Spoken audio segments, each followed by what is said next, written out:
ಕನ್ನಡಿಗ channel ವೈಟಿಯಿಂದ doctor S S Tallur ಮಾಡುವ ವಂದನೆಗಳು. ಸ್ನೇಹಿತರೆ, ತಮ್ಮೆಲ್ಲರಿಗೂ ಸ್ವಾಗತ. ನಾಳೆ ಶ್ರೀ ದತ್ತಾತ್ರೇಯರ ಒಂದು ಜಯಂತಿಯನ್ನು ಆಚರಣೆ ಮಾಡತಕ್ಕಂಥ ಸಂದರ್ಭದಲ್ಲಿ ಇವತ್ತು ಬೆಳಗಾವಿಯ ಮಾಳಮಾರುತಿಯಲ್ಲಿರ್ತಕ್ಕಂಥ ಆಂಜನೇಯ ನಗರದ ದತ್ತಾತ್ರೇಯ ಸ್ವಾಮಿಯ ಸನ್ನಿಧಾನದಲ್ಲಿ ಇವತ್ತು ಈ ಸಂಚಿಕೆಯನ್ನು ನಾನು ಮಾಡ್ತಾ ಇದ್ದೇನೆ. ಈ ಸಂಚಿಕೆ ನಿಮ್ಮೆಲ್ಲರಿಗೂ ಕೂಡ ಒಂದು ಮಾರ್ಗದರ್ಶನ ಮಾಡಲಿ. ಶ್ರೀ ಗುರು ದತ್ತಾತ್ರೇಯರು ನಿಮ್ಮೆಲ್ಲರಿಗೂ ಅವರ ಕೃಪಾಶೀರ್ವಾದ ಇರಲಿ ಅಂತ ಹೇಳ್ತಾ ಇವತ್ತಿನ ಸಂಚಿಕೆಯನ್ನು ನಾನು ಮಾಡ್ತಾ ಇದ್ದೇನೆ. ಸ್ನೇಹಿತರೆ, ಮೂಲತೋ ಬ್ರಹ್ಮರೂಪಾಯ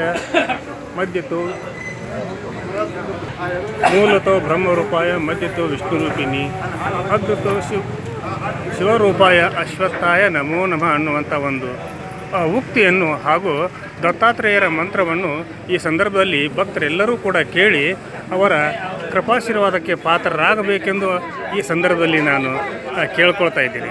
ಯಾಕಂದರೆ ದತ್ತಾತ್ರೇಯರ ಒಂದು ಹುಟ್ಟು ಹೇಗಾಯಿತು ಹಾಗೂ ಅವರಿಗೆ ಜನಿಸಲಿಕ್ಕೆ ಅವರ ಮಾತಾಪಿತರರ ಯಾವ ರೀತಿ ತಪಸ್ಸನ್ನು ಗೈದರು, ಆ ತಪಸ್ಸಿಗೆ ದತ್ತಾತ್ರೇಯರ ಒಂದು ಉಗಮ ಸ್ಥಾನ ಅದು ಎಲ್ಲಿದೆ, ಹಾಗೂ ಆ ದತ್ತಾತ್ರೇಯರು ನೆಲೆಸಿರ್ತಕ್ಕಂಥ ಈ ಪುಣ್ಯ ಭೂಮಿಯಲ್ಲಿ ನಾವೆಲ್ಲರೂ ಕೂಡ ಬದುಕಿರೋದು ನಮ್ಮ ಅದೃಷ್ಟ ಅಂತಲೇ ನಾನು ಈ ಸಂದರ್ಭದಲ್ಲಿ ತಮಗೆ ಹೇಳಲಿಕ್ಕೆ ಬಯಸಿದ್ದೇನೆ.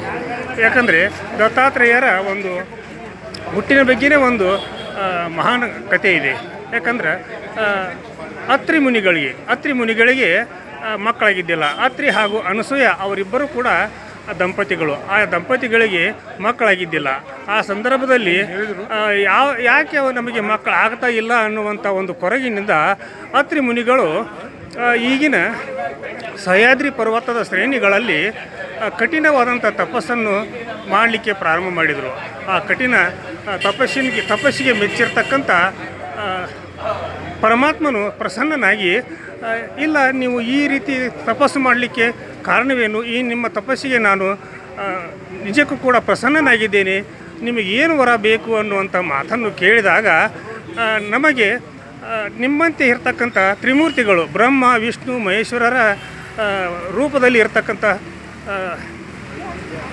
ವಿಶೇಷವಾದಂಥ ದತ್ತಾತ್ರೇಯ ಅನ್ನುವಂಥ ಒಬ್ಬ ಪುತ್ರನನ್ನು ಕರುಣಿಸಿರಿ ಅಂಥೇಳಿ ಅವರು ಪ್ರಾರ್ಥನೆ ಮಾಡಿಕೊಂಡಾಗ ಪರಮಾತ್ಮನು ಅವರ ಒಂದು ಬೇಡಿಕೆಗೆ ಅನುಗುಣವಾಗಿ ತಥಾಸ್ತು ಅಂತ ಹೇಳಿದನು. ಹೀಗೆ ಹೇಳಿದ ಮೇಲೆ ಅನಸೂಯ ಅವರಿಗೆ ಕಾಲಕ್ರಮೇಣ ಅಂದರೆ 1 ವರ್ಷದಲ್ಲಿ ಅವರು ಗರ್ಭವತಿ ಆದರು. ಗರ್ಭವತಿ ಆದ ನಂತರ ಅವರಿಗೆ ಒಂದು ಮಗು ಜನಿಸಿತು. ಆ ಮಗುವೇ ಈ ಒಂದು ದತ್ತಾತ್ರೇಯನ ಅವತಾರ ಅಂಥೇಳಿ ನಾವೆಲ್ಲರೂ ಕೇಳಿದ್ದೇವೆ.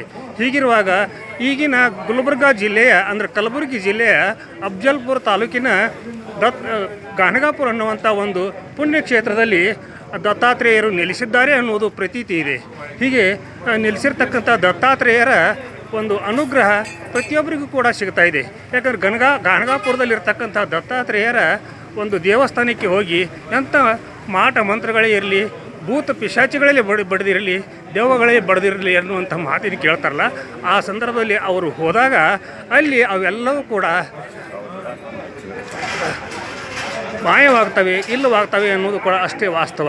ಹೀಗಿರುವಾಗ ದತ್ತಾತ್ರೇಯರ ಒಂದು ಪುಣ್ಯಕ್ಷೇತ್ರದಲ್ಲಿ ಏನು ನಡಿಬೇಕೋ ಅವೆಲ್ಲ ನಡಿತೈತಿ, ಏನು ಪವಾಡಗಳು ಆಗಬೇಕಾಗ್ತವೆ ಅವೆಲ್ಲವೂ ಆಗ್ತವೆ ಅನ್ನೋದಕ್ಕೆ ಗಾಣಗಾಪುರದ ಶ್ರೀ ದತ್ತಾತ್ರೇಯರ ಸ್ವಾಮಿಯ ಒಂದು ಗದ್ದುಗೆಯ ಸಾಕ್ಷಿ. ಯಾಕಂದರೆ ಗಾಣಗಾಪುರದ ಒಂದು ಔದಂಬರ ಮಠದ ಅಡಿಯಲ್ಲಿ ನೆಲೆಸಿರ್ತಕ್ಕಂಥ ಈ ಒಂದು ದೇವಸ್ಥಾನದ ಒಂದು ಭಾಗದಲ್ಲಿ ದತ್ತಾತ್ರೇಯರ ಒಂದು ಮೂರ್ತಿ ಇದೆ. ಅದರ ಪಕ್ಕದಲ್ಲಿಯೇ ದತ್ತಾತ್ರೇಯರ ಪಾದುಕೆಗಳು ಕೂಡ ಇವೆ. ಯಾಕಂದರೆ ದತ್ತಾತ್ರೇಯ ಪಾದುಕೆಗಳು ಅಂದರೆ ಏನು ಅನ್ನುವಂಥ ಪ್ರಶ್ನೆಯನ್ನು ನೀವು ಕೇಳ್ಬೋದು. ದತ್ತಾತ್ರೇಯರು ಇದ್ದಾಗಿನಿಂದಲೂ ಕೂಡ ಅವರೇ ಧರಿಸಿರ್ತಕ್ಕಂಥ ಪಾದುಕೆಗಳು ಆ ಒಂದು ಗರ್ಭಗುಡಿಯಲ್ಲಿ ಈಗಲೂ ಕೂಡ ಪೂಜಿಸಲ್ಪಡುತ್ತವೆ ಅನ್ನೋದಕ್ಕೆ ಸಾಕ್ಷಿಯಾಗಿ ಅಲ್ಲಿ ಆ ಪಾದುಕೆಗಳನ್ನು ಇಡಲಾಗಿದೆ. ಅವುಗಳಿಗೆ ದಿನನಿತ್ಯ ಪೂಜೆಯನ್ನು ಸಲ್ಲಿಸಲಾಗ್ತಿದೆ ಅನ್ನುವಂಥ ಮಾತು ಕೂಡ ವಾಸ್ತವ.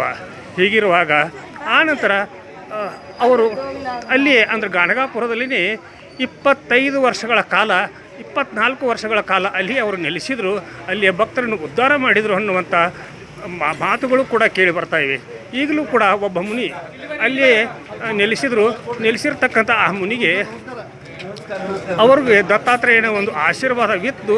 ಹೀಗಾಗಿ ಅವರನ್ನೇ ದತ್ತಾತ್ರೇಯರ ಅವತಾರ ಅನ್ನುವಂತೆ ಕರಿತಿದ್ರು ಅನ್ನುವ ಒಂದು ಪ್ರತೀತಿಯೂ ಇದೆ. ಹೀಗಿರುವಾಗ ದತ್ತಾತ್ರೇಯರ ಅನುಗ್ರಹಕ್ಕೆ ತಾವೆಲ್ಲರೂ ಪಾತ್ರರಾಗ್ರಿ ಹಾಗೂ ದತ್ತಾತ್ರೇಯನ ಒಂದು ಪವಿತ್ರ ಜಾತ್ರೆ ನಾಳೆ ಈ ಒಂದು ಪುಣ್ಯಕ್ಷೇತ್ರದಲ್ಲಿ ನಡೀತೈತಿ.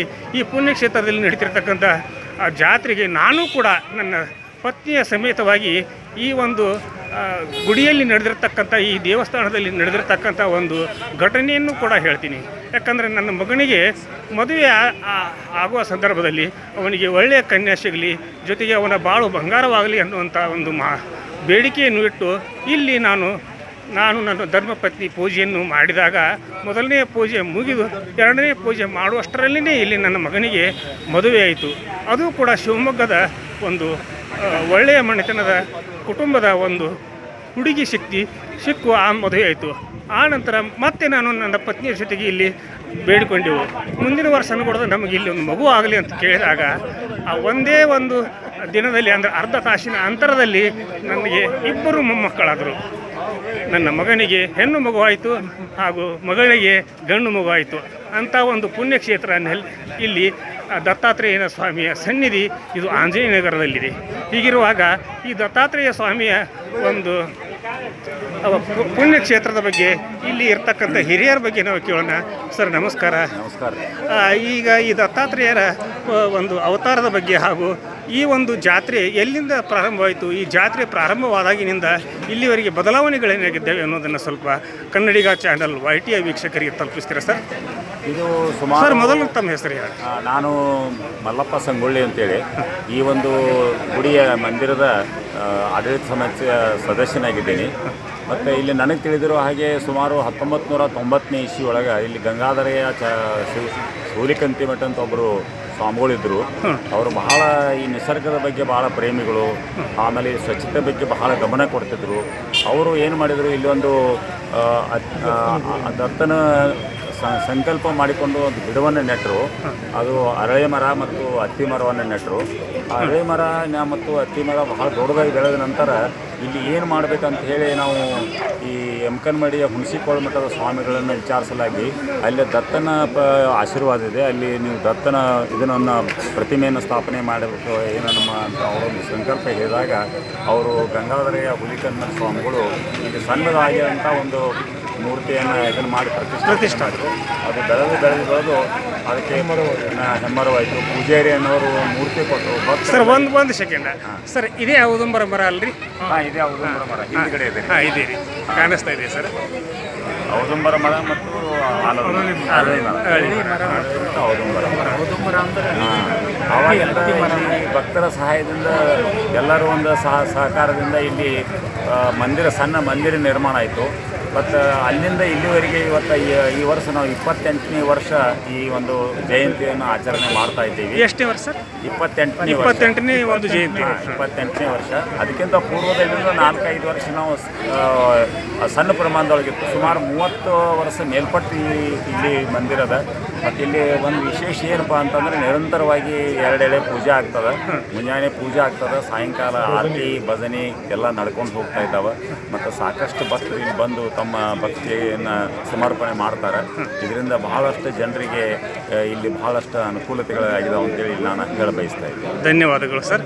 ನಿಮ್ಮ ಒಂದು ಈ ಸುದೀರ್ಘವಾದಂಥ ಒಂದು ಶ್ರೀ ದತ್ತಾತ್ರೇಯರ ಒಂದು ಪವಾಡದ ಬಗ್ಗೆ ಹಾಗೂ ಇಲ್ಲಿ ನಡೀತಿರ್ತಕ್ಕಂಥ ಪೂಜಾ ಕೈಂಕರ್ಯಗಳ ಬಗ್ಗೆ ಹಾಗೂ ಜಯಂತಿಗಳ ಬಗ್ಗೆ ಇದು ನಡೆದು ಬಂದಿರತಕ್ಕಂಥ ಪರಂಪರೆಯ ಬಗ್ಗೆ ತಿಳಿಸೋದಕ್ಕೆ ತಮಗೆ ನನ್ನ ಕನ್ನಡಿಗ ಚಾನಲ್ YTI ಮೂಲಕ ತುಂಬ ಧನ್ಯವಾದಗಳನ್ನು ಅರ್ಪಿಸ್ತೀನಿ ಸರ್. ನಮಸ್ಕಾರ.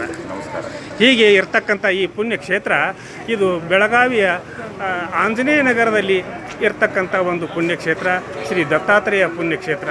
ಈ ದತ್ತಾತ್ರೇಯ ಪುಣ್ಯಕ್ಷೇತ್ರದ ಅರ್ಚಕರಾಗಿರ್ತಕ್ಕಂಥ ಮಾನ್ಯ ಕವೀಶ್ವರ್ ಅವರು KBಯಲ್ಲಿ ಇವರು ನೌಕರಿ ಮಾಡ್ತಿದ್ರು. ಆ ನಂತರ ಇವರು ತಮ್ಮನ್ನು ತಾವು ಸಂಪೂರ್ಣವಾಗಿ ದತ್ತಾತ್ರೇಯನ ಒಂದು ಸೇವೆಗೆ ತೊಡಗಿಸಿಕೊಂಡಿದ್ದಾರೆ. ಅವರಿಗೆ ಎಷ್ಟೇ ಒಂದು ಕಷ್ಟ ನಷ್ಟಗಳು ಉಂಟಾದರೂ ಕೂಡ ಈಗ ಅವರಿಗೆ ಆರಾಮಿಲ್ಲ, ಆದರೂ ಕೂಡ ದತ್ತಾತ್ರೇಯನ ಸೇವೆಯನ್ನು ಮಾಡೋದನ್ನು ಕೂಡ ನಿಲ್ಲಿಸಿಲ್ಲ. ನೋಡ್ರಿ, ಅವರು ಈಗಲೂ ಕೂಡ ದತ್ತಾತ್ರೇಯನ ಒಂದು ಪ್ರಾರ್ಥನೆಯಲ್ಲಿ ತೊಡಗಿದ್ದಾರೆ ಅನ್ನುವಂಥ ಒಂದು ಸನ್ನಿವೇಶವನ್ನು ಕೂಡ ಈ ಸಂದರ್ಭದಲ್ಲಿ ನಾನು ತೋರಿಸ್ತಾ ಇದ್ದೀನಿ. ಹೀಗಿರುವಾಗ ಈ ದತ್ತಾತ್ರೇಯನ ಒಂದು ಪುಣ್ಯ ಕೃಪಾ ಕಟಾಕ್ಷಕ್ಕೆ ತಾವೆಲ್ಲರೂ ಕೂಡ ಭಾಜನರಾಗ್ರಿ. ಈ ಜಾತ್ರೆಗೆ ಅಂದ್ರೆ ಈ ಒಂದು ಪುಣ್ಯ ಜಾತ್ರೆಗೆ ತಾವೆಲ್ಲರೂ ಕೂಡ ಬಂದು ಈ ದತ್ತಾತ್ರೇಯರ ಒಂದು ಆಶೀರ್ವಾದಕ್ಕೆ ಪಾತ್ರರಾಗ್ರಿ. ಆ ದತ್ತಾತ್ರೇಯನ ಪ್ರತಿ ಆಶೀರ್ವಾದವು ನಿಮ್ಮ ಮೇಲೆ ಇರ್ತೈತಿ ಅಂತ ಹೇಳ್ತಾ ಇವತ್ತಿನ ಈ ಸಂಚಿಕೆಯನ್ನು ಮುಗಿಸುವುದಕ್ಕಿಂತ ಪೂರ್ವದಲ್ಲಿ ಇವರೇ ನೋಡಿ, ಇವರೇ ಸ್ವಾಮಿಗಳು. ಇಲ್ಲಿ ಆಲದ ಮರ ಇತ್ತು, ಇದನ್ನು ಇಲ್ಲಿ ಸ್ಥಾಪನೆ ಮಾಡಲಿಕ್ಕೆ ಇವರೇ ಕಾರಣೀಭೂತರಾದರು ಅಂತ ಹೇಳ್ತಾರೆ. ಹೀಗಿರುವಾಗ ಇಲ್ಲಿ ಸಕಲ ಸದ್ಭಕ್ತರು ಕೂಡ ಇಲ್ಲಿ ತಮ್ಮ ಸೇವೆಯನ್ನು ಸಲ್ಲಿಸ್ತಿರ್ತಾರೆ. ಆಮೇಲೆ ಇವರ ಸೇವೆಗೆ ದತ್ತಾತ್ರೇಯನ ಕರುಣೆ ಇರಲಿ, ಈ ಒಂದು ದತ್ತಾತ್ರೇಯನ ಆಶೀರ್ವಾದ ಇವರಿಗಷ್ಟೇ ಅಲ್ಲ ಪ್ರತಿಯೊಬ್ಬರಿಗೂ ಕೂಡ ಸಿಗುವಂತಾಗಲಿ ಅಂತ ಹೇಳ್ತಾ ಈ ಇವತ್ತಿನ ಸಂಚಿಕೆಯನ್ನು ಇಲ್ಲಿಗೆ ಮುಗಿಸುವುದಕ್ಕಿಂತ ಪೂರ್ವದಲ್ಲಿ ಕನ್ನಡಿಗ ಚಾನಲ್ YT ಇದು ನಿಮ್ಮೆಲ್ಲರ ಚಾನಲ್ಲು, ಸಮಸ್ತ ಕನ್ನಡಿಗರ ಚಾನಲ್ಲು.